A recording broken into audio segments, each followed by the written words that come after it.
Hey, what's up everybody? BDF 44 coming at you in another video. Alright, so I bought myself a cooler. Figured it would be something I really needed, especially since I ain't got no fridge in that hotel room I'm in right now. The fact of the matter is, it's one of those situations where I probably need one just in general, based on the idea that maybe I don't have a fridge going forward after I leave this place. Who knows what's going to happen, but it's always good to have one of these, man. So figured that while I had a little extra left over from what it was given to me, it would be a solid purchase to try to get one. Either that or let all my food go bad. And that was not something I wanted to do, given the fact that that food is really good. Fruit and vegetables, stuff like that, probably should not be left like that. So I figured this could be something that I use not only this time, but probably a lot in the future as I'm moving around. So I figured, hey, why not, man? It's probably the right move for myself. Prayed about it. Lord said for sure get one. So rarely do I regret getting purchases like that, even though I'm obviously in this situation. But this is a bag that I will likely need to use, man. And I'm carrying everything food-wise in plastic bags, so it's not like I'm taking more luggage by buying this. It's the same type of situation. Not really able to cool everything that I'm using, or carry it rather. So this will help me do that rather than trying to find plastic bags and hoping I find plastic bags. It's yet another bag I can use just in case I end up buying more stuff or what have you. If for some reason things don't need to be cooled, I can still put some stuff in here. So, you know, it didn't hurt to grab another official bag. Pretty damn sturdy, whatever. But I just went to Hollywood, walked around there, looked at my fantasy football teams, went to Target, grabbed this, and got out of there. That was it. That was literally all I did. Figured that I'd get back to the hotel by 3 o'clock because that's the time they actually wanted me to check in. Even though my stuff is there, I told them, you know, I just didn't want my stuff to be left unattended. I don't mind not going into the room or occupying the room. I just can't leave my stuff out, and I have nowhere to put it. So they were gracious enough to let me check in early. And I figured, I don't know if it makes a difference or not, but I figured I wouldn't come back till 3. So it's about that. It's about time. By the time I walk over there, it'll be 3 o'clock. So that's the plan. So just try to do my thing in that way. And of course, I'll be checking out of there in about 8 o'clock in the morning, around 8. Yeah, they usually start checking people in at 8:30, 8:15. It's usually when they come in, depending on if they're on the time or not. So my intention is to try to be out of here by 7:50, 7:55, something like that. And just let that be how my day gets started. Hopefully I can get myself a hotel room over here. I don't know if I'm gonna go the unair conditioned route or not. It's actually cheaper the first week for the unair conditioned, but I do have enough to get air conditioned room. If it comes to that, I got enough. So yeah, it worked out, man. Worked out. I got my cooler. Figured this is probably just the type of day where you don't want to sit in a hotel room all day long. And there's nothing really coming on TV tonight that I want to see or nothing like that. No Laker games. So it's like, I'll limit some time, get a little exercise in, and call it a day. But yeah, I feel pretty good, man. Just very happy that the Lord put me in a position to have what I needed, man. Very thankful that my uncle saw it in the cards to continue the process of seeing me through this financially, because if he didn't, I'd be on the street. I'm pretty certain of it. While I'm sitting here waiting on all this stuff to happen, I would be on the street. And a lot of people are, man, so I'm thankful that I'm not that way in this situation without a family. So, you know, gotta praise God for that. You know, I feel all right, man. I feel all right. I'm not too pleased, not too unhappy. It's just, these are never fun times when I have to leave a hotel room and not certain if I'm gonna get one tomorrow. But the most important thing was the funds, to make sure that I have somewhere to lay my head if for some reason it comes to, you know, having to either stay in the hostel, which is very close by, $50, but was a miserable experience for me when I did it, or being in a hotel, which is about $100, a motel rather, but much more comfortable experience, I guess you can say, for my mental health. I don't know how much I should be really paying into that. I probably should be going to the hostel, but I just would rather never spend the nights in another place like that again if I have any choice. It was, like I said, a miserable experience. I documented on this channel about, oh God, how many therapy sessions ago, probably about 70 therapy sessions ago, as many as I make. But it's all there, man.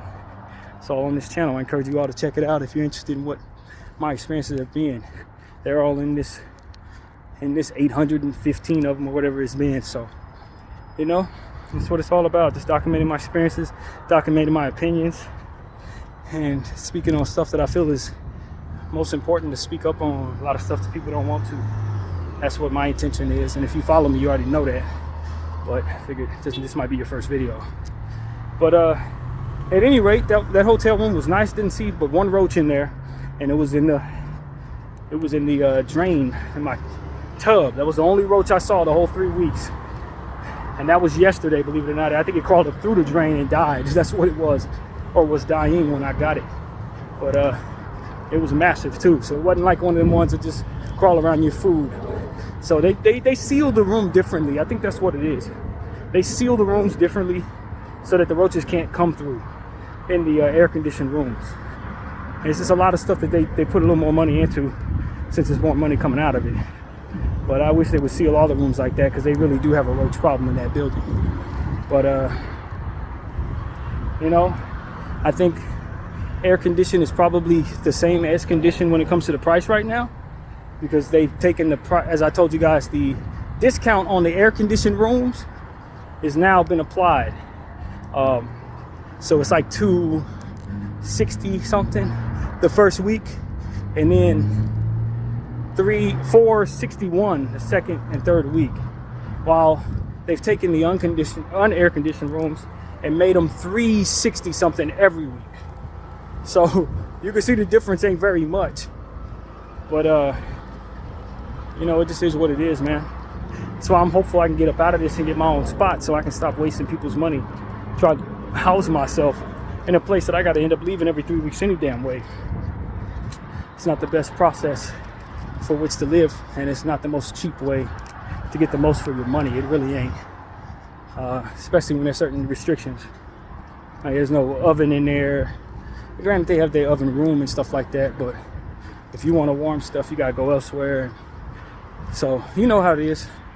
You just gotta put up with what people provide when you are in the situation. So I try to get out of it.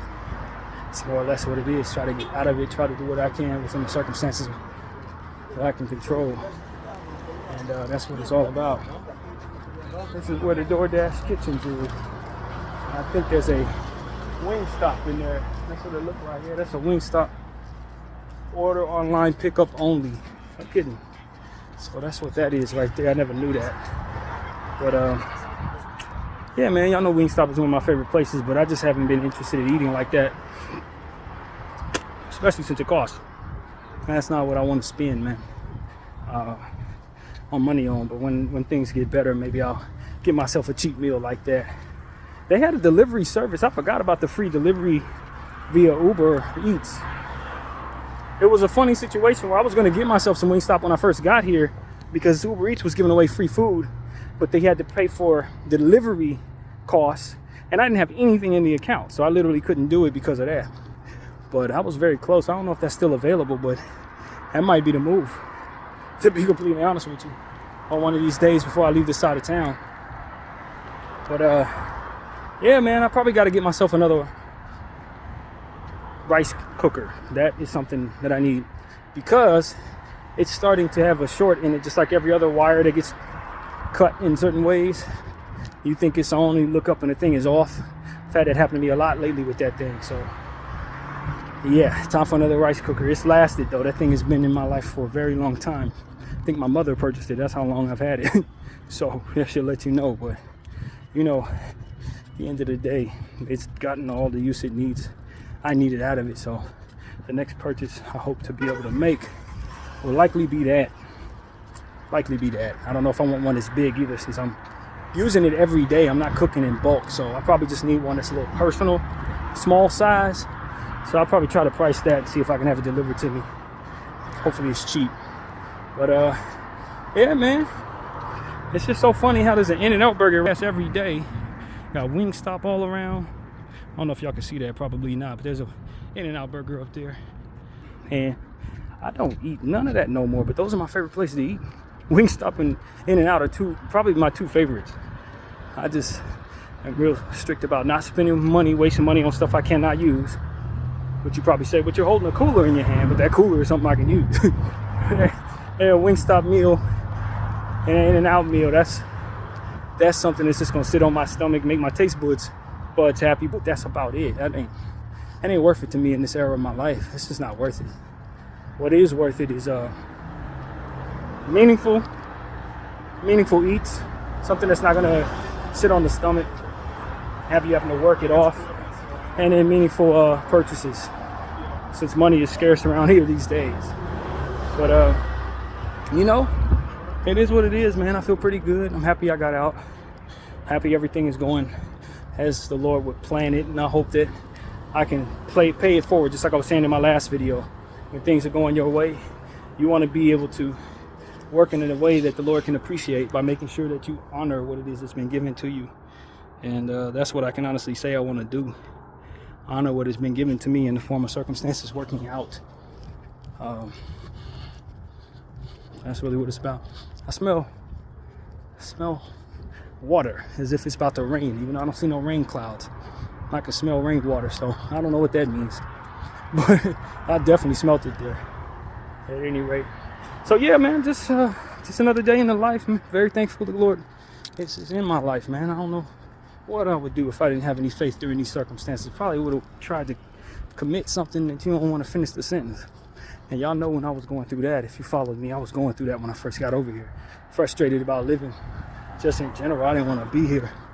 And you know, I mean, it's been hard since. It ain't like it's been that easy, but Lord has made me tougher, I think. Lord has made it so that I understand what my options are a bit more and how to handle things like what it was I was worried about at the time. When you know what to do, you're not as worried anymore. When you've been through it and you know how it plays out, you don't have to worry. That was what I was dealing with, was a whole lot of worry, and I was sick of it. And so information helps with that.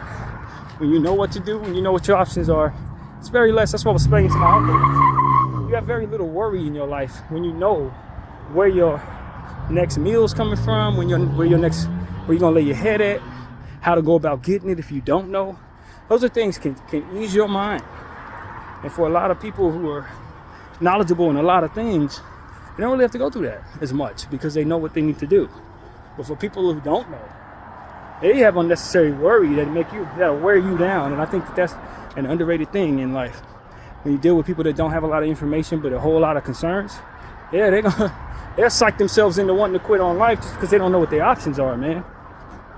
So it's very important that we share information, especially on how to survive the lower levels of circumstances. It's one of the reasons why I'm glad God put me through this while having this channel, because He helped me understand the process and allowed you to understand that process of not knowing, being worried, learning, applying what's known, and now same problems, more information, more experience, less worry, less stress. You know, same problems, less stress. And so that's what I hope to share with you guys. Maybe if you have to go through certain things that I'm going through right now, you too will have less stress for seeing me go through it if you ever have to. And so that's what I'm thankful the Lord has done for me. There's always something He can do to make it so that the hell you go through can be useful, whether it be within your own life or someone else's. And so that's what He's doing. He's making my hell useful, so to speak. And yeah, man, win these battles in your life, man. Win these battles against bad foods. I tell you, I'm walking past another one of my favorite places, Taco Bell. And I don't hate Taco Bell even now, although I haven't had it in a long time, a very long time. I'm pretty sure if I went over there and ordered the same stuff I used to order, if it still tastes the same, I'm still going to enjoy it. No question about it, but I got to win these battles, man. Woke up yesterday morning with a lot more drag to my body. And granted, at this age, That's probably natural, but I think natural is also incorporated into the culture of what we understand to be natural, which is eating certain ways. I don't have those problems unless I eat a certain way. Now, granted, for Thanksgiving, you're just gonna put up with that. Even the best of us are gonna eat bad on Thanksgiving because that's just how the culture works, and we bring ourselves together with our families to do so. And I enjoyed every bite of that meal and would probably want another plate of that if it were in front of me, no doubt. But just to know the difference between how my body feels when it's time to work out, having eaten the way I eat, versus when it's time to work out, having eaten the way others eat, regularly, like fatty foods and stuff like that, I can feel the difference. I can see the difference on my stomach too, believe it or not. Just 2 days later, I looked up and said, some of my six-pack, it ain't really all that sexy today. It ain't sexy. It ain't sexy or sexy. So, I've been putting in the work, though, this morning because my suitcase that I use as a weight was heavier. I did 3 sets of 50 instead of my 5 sets of 85. So when I take some weight out of that, when I get back to the hotel, I get back to what I was doing. But it was only in my heart to do 4 sets. I did do a 4th set much later in the day. So it was only 4 sets of 50. And it was pretty good. I mean, my legs were strong enough. It was my upper body that was having trouble with it. My legs probably squat double that, really. But, at the end of the day, it's all about managing what it is that your weight is. And not just managing your weight of your body, but managing the weight of what you're lifting. And trying to make it make sense. Instead of just doing the same reps with much heavier weight on the legs. I didn't want to mess my back up. If you're in your 20s, maybe you don't have these issues, but when you're almost 40 like I am, it's very, very smart, even though you feel strong, not to underestimate how bad an injury can be and how bad an injury can set you back. And that's what I got to be mindful of, more so than most. Even though I can do stuff that y'all may be able to do in some ways, if you're younger than me, you're going to recover faster, and the injuries are going to be terrible on me. So that's why I got to stretch more and just be mindful of stuff like that, even though I felt like I probably could do my regular. With the extra weight, I probably could have done 5 sets at 85. It would have probably injured me, though. And that's why I didn't want to take any chances with that. So, just managing what it is that your extras will be. If you're going to lift hard and heavy, make sure you have support for that. Support for your back, support for your arms, or whatever the support would be necessary, on your neck, whatever. Especially if you're older, man. But even if you're young people too, y'all can get injured too and set yourselves back bad. You don't want to play around with that. So that's what I want to share with you guys, man. I'm back at the NoHo Hotel, about to go in there. I'm starving now, hungry as heck, so about to get in there and get some food. Hopefully this rice cooker works for me, man, and we get things done properly. And so that's pretty much what I got to say. My name is BDF 44. Thank y'all for watching.